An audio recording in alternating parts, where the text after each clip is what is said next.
Bonsoir mes chers amis. Aujourd'hui, j'ai le plaisir de vous recevoir dans mon petit bureau. Et donc, c'est un petit peu dans un endroit un peu étroit où, enfin, j'ai tout- tous les outils de communication à portée de main. Et je profite donc pour vous faire une vidéo actuelle sur ce qui se passe ce qui se passe en Europe. Aujourd'hui, on va s'intéresser à des problèmes politiques internationaux, la Chine, la Chine et les États-Unis. Je pense que je dois rappeler la date puisque nous sommes le 2 novembre 2011 et donc à peu près 11 mois après la Révolution, nous sommes en train de voir l'Europe en convulsion, si j'ose dire, où il y a beaucoup de choses il y a des récessions de façon chronique. On dirait que l'onde de choc des révolutions arabes a atteint l'Europe, a atteint l'Union européenne et a atteint la jeunesse de ces pays. Et donc, il y a eu, comme un phénomène de contagion, il y a eu la révolte, d'accord, égyptienne, libyenne dans les pays arabes, mais il y a eu aussi en Espagne une onde de choc, une révolte de la jeunesse. C'était, je pense, dans une place à Madrid. Euh, il y a ces temps-ci la Grèce, où il y a des problèmes de récession de façon chronique, où l'Union européenne se doit de les aider parce qu'ils font partie d'un grand ensemble, d'un grand ensemble d'un grand ensemble solidaire entre eux, bien ne sont pas qu'ils ne parlent pas la même langue, mais ils sont solidaires entre eux, du fait même que quand il y a un pays qui est en difficulté, qu'il a des problèmes de chômage, qu'il a des problèmes d'endettement, que l'endettement dépasse un certain seuil, qu'il n'est plus solvable dans les banques, on le soutient. C'est un petit peu comment dirais-je, de solidarité interhumaine, comment dirais-je, de gens civilisés, puisque, puisque les pays arabo-musulmans ne sont pas arrivés à accéder à la civilisation comme elle est décrite dans les livres psychanalytiques, et donc ils sont laissés pour marche. Toujours est-il que si nous, on a été certes colonisés, on on s'est libéré, peut-être pas par les armes, mais par la démagogie de certains, hein.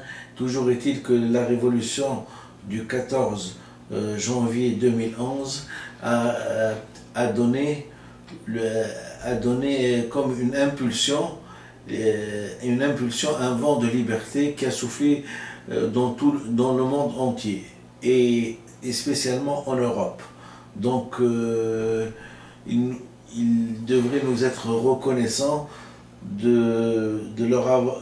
d'avoir montré le chemin de la liberté. Mais le problème du chemin de la liberté, il est toujours parsemé d'embûches.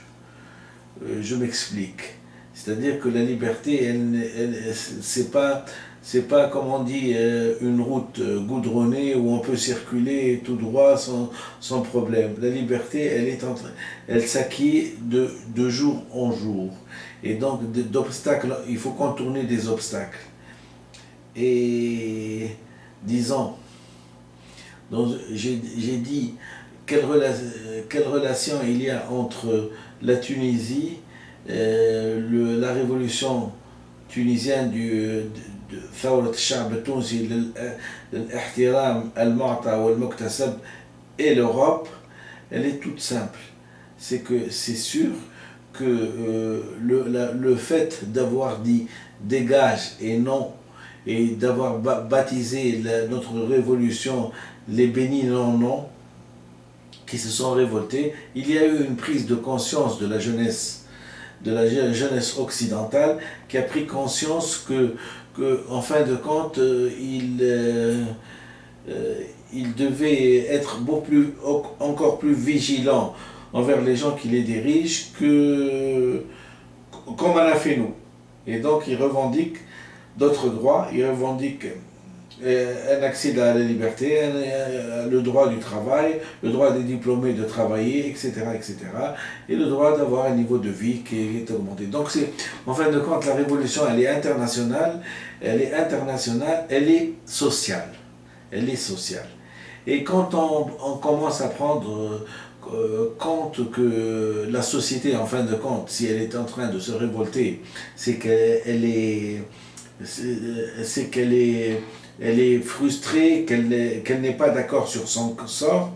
Cette prise de conscience-là, bien sûr, mobilise les foules,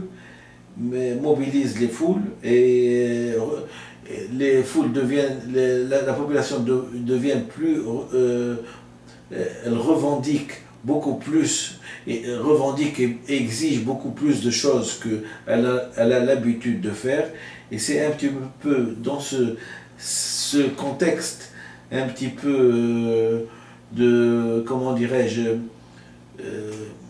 un chaudron, un chaudron, une cheminée où il y a une marmite qui bout. Voilà un petit peu l'ambiance révolutionnaire qu'a engendré la révolution de notre petite Tunisie au nord de l'Afrique. Ces 10 millions de personnes ont donné la flamme de la liberté à je dirais même à des milliards de gens. Des milliards de gens, puisqu'on est, paraît-il, 7 milliards. Donc, à part ces généralités-là, j'estime qu'il faut comprendre il faut comprendre un peu plus le sens de ce qui se passe en Europe. Les Européens et les Français spécialement nous ont colonisés, et ils nous ont colonisés et ils sont restés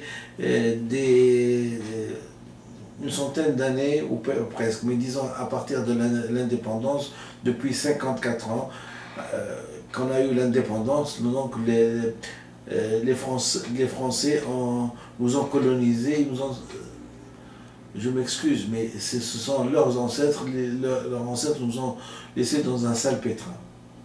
Dans le fait même que j'avais expliqué que même du point de vue scientifique, ils ne nous ont pas donné certains paramètres du langage qui sont très importants pour le développement humain. Et j'avais dit que je tenais responsables les gens qui étaient au courant de ces paramètres. Bien sûr, si vous êtes au courant de quelque chose et que vous ne divulguez pas le secret, vous êtes quand même responsable d'un état de fait, responsable d'un état civil, d'un état civilisationnel d'une population. Bon, ceci dit, j'avais mis des adjectifs assez acerbes sur des personnes que j'estime être responsables de cet état de fait, mais en même temps, j'ai expliqué que le problème qui se pose, c'est que les êtres humains sont en général solidaires entre eux. Les populations, la population française, la population américaine, la population arabe, la population israélienne, toutes les populations du monde ont un commun, c'est qu'ils ont au fond d'eux-mêmes la profondeur, un amour, l'amour du semblable. Ils ne sont pas haineux, ils ne sont pas xénophobes, ils admettent certaines évolutions. Quand on vous regarde, c'est le regard de l'humanité qui se joue, mais on a été plutôt mal éduqués par les politiques. Ce sont les sentiments de haine des politiques qui ont instauré les haines entre les populations. Et c'est ça le problème de la propagande. Et je vais vous expliquer, j'ai déjà expliqué un problème, c'est que j'ai dit que quand on est la prise de décision, et j'avais expliqué ça sur la prise de décision, sur, je ne sais pas si quelqu'un suit textuellement mes vidéos, sur le fait que le comité du prix Nobel de la paix auquel je me suis présenté pour avoir le prix Nobel de la paix 2010 ne m'a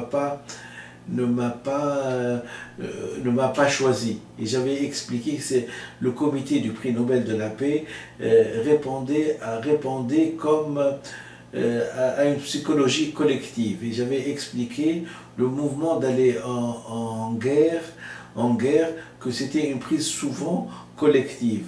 Je ne sais pas si vous vous rappelez, dans une de mes vidéos, que je me suis dit, que j'ai dit que si on employait la technologie actuelle du référendum par SMS, on pouvait éviter toutes les guerres du monde. À partir du moment où on n'avait qu'à écrire dans notre constitution qu'on ne pouvait aller en guerre contre une nation que quand on avait un référendum appuyant appuyant le fait qu'on était en bon droit d'aller en guerre contre X, Y et Z, on allait en guerre. Et qu'il fallait éviter absolument que ce soit une petite collectivité de 1, 2, 3, 4, 5, 6 personnes, un gouvernement qui se mettait à prôner la guerre pour aller comment dire, massacrer une autre population.